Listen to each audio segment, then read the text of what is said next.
begin by saying that a lot of the women here that I've grown to admire over the years have been women who have experienced, particularly that second wave of feminism in the 1970s, who came through all of that and got all involved in the women's rights movement and all the rest of it, and or were all involved in the civil rights movement of that period. And it's a wee bit sort of like, what did you do in war, mummy? You know, well, I didn't do anything. It's not that I didn't do anything, but I was at that stage very busy being a housewife and a mother of young children, concentrating on things like how we pay the electric bill on a very small wage. Those who mentioned feminism to me, which one of my girlfriends did, got very short shrift. I can tell you, what are you talking about? You know, what I'm doing is really important. And I guess that's very much, at the time, I used to think that, and actually for some time afterwards, I thought we all kind of chose, to some extent or other, what we did with our lives. It's only later I realised that's actually not all that true.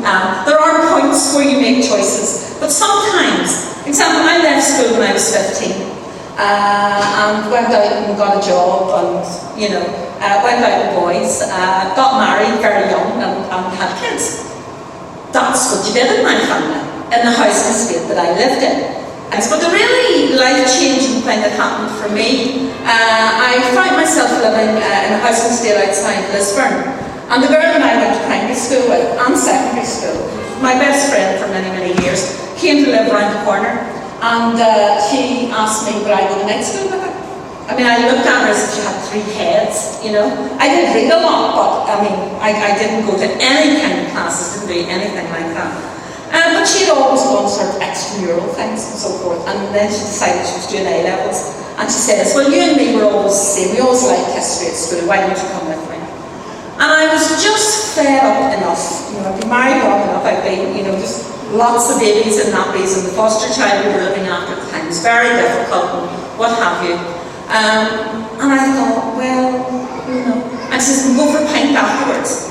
I thought, ooh, you know. My biggest anxiety actually was not so much going to the class, but finding enough money out of housekeeping for my round every week.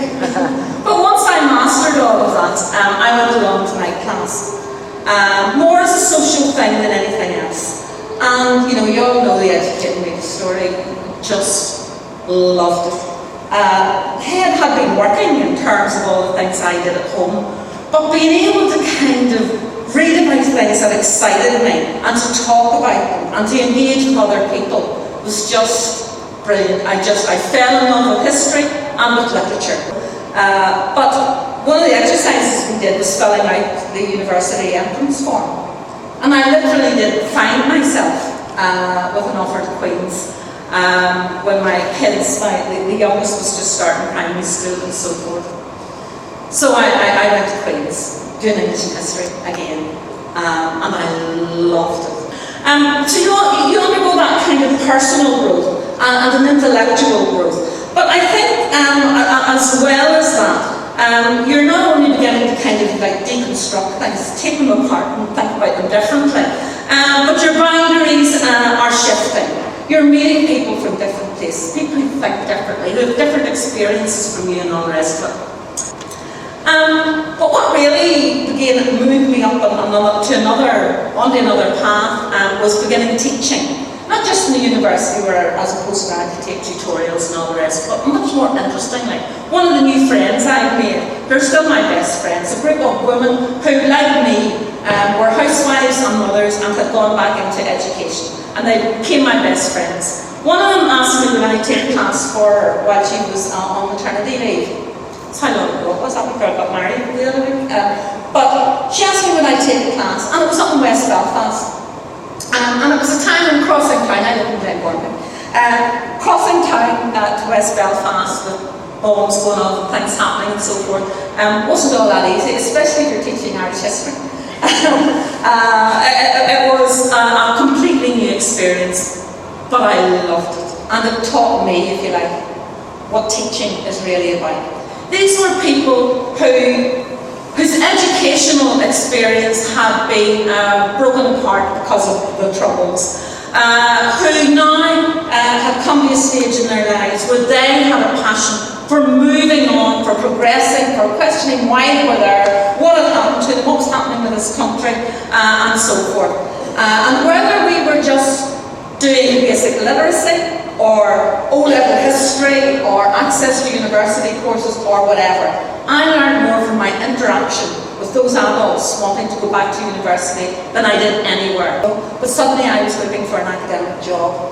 I eventually got one in Queen's. And it was, my job was to implement the new access programme that Queen's was introducing to help bring adult students into higher education. And through a long circuitous route, I'm back doing that again. And I love it. And I had that job there for quite a while. But while I was there, a group of women were teaching women's studies in a very informal way. And they asked me would I kind of take the odd class. Now, in my thesis, I'd done a little section on women. Then when I did a book, I did a chapter on women. So I was beginning to move in, and I was beginning to, my interest in feminism and in women's rights or lack of rights came through the study of history. People like Hannah Skeffington and reams of others. And looking at how they lived their lives, the challenges they faced, how they coped with things and so forth. I was the only one who was teaching at night, because I was in continuing education, I was teaching adults. So they said to me, we need a half-time director for women's studies, and we can't do it because we're all tied into daytime teaching, but you could do it. Which I thought was hilarious, because there were all these, and all known as ardent feminists in the university, and there was me, the late comer and all the rest of it. But anyway, they persuaded me, and I became the director of women's studies in Queen's. What I've also been doing, obviously, is writing Irish women's history in particular. And again, what I've really learned there is the need for each generation to keep building on the other, in the way that Margaret was talking about, the Sheeny Skeffingtons, and those who have followed Hannah's example.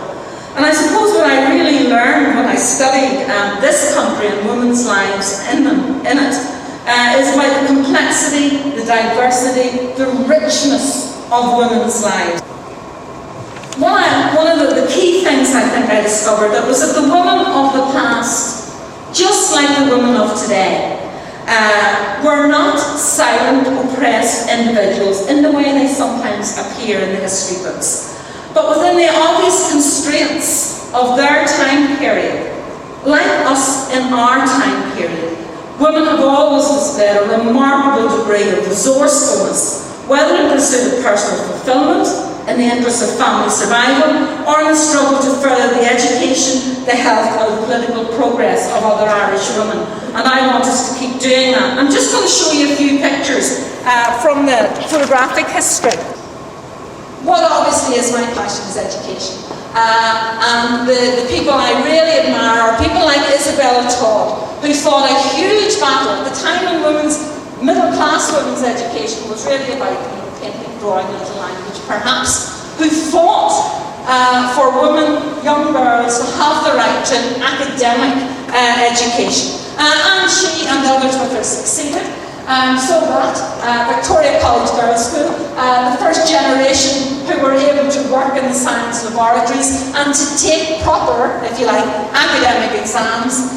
And there you have them, the first 9 graduates in Ireland, women graduates in Ireland. I love to look at them. They were called the 9 Graces, very patronisingly talked about by the newspapers of the time. But it's because of those women that others, like me, have been able to go and benefit from a full education. I wanted to finish just by showing my favourite woman, who I wasn't allowed to put on the front of this photographic history book because the publishers said, oh, we can't have a woman with a gun. It was in those days, I found a lot out about photographs. Photographs don't actually always tell you the truth at all. There's lots of interesting stories there. She's a real character. She's called Margaret the Castle because she lived close to the castle on Rathlin Island.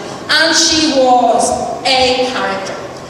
She apparently did hunt and shoot and all the rest of it, all her own food. She lived by herself. She used to regularly, the priest would come and shout at her on Sundays because very bad at that time, she didn't go to Mass and so forth. And she used to yell back at him that she was more of a Christian than he would ever be. I loved that. She really appealed to me. Why I use her all the time is that, I looked at women who were pioneers in politics or education or in the workplace. I looked at rich women and poor women. I looked at all the things that influence us as well as the women in the past. But the one thing that I think we sometimes forget is sometimes women are just bloody minded. Sometimes they are just strong-willed and independent and go out there and do it. So I hope you go out and do it too. Thanks very much.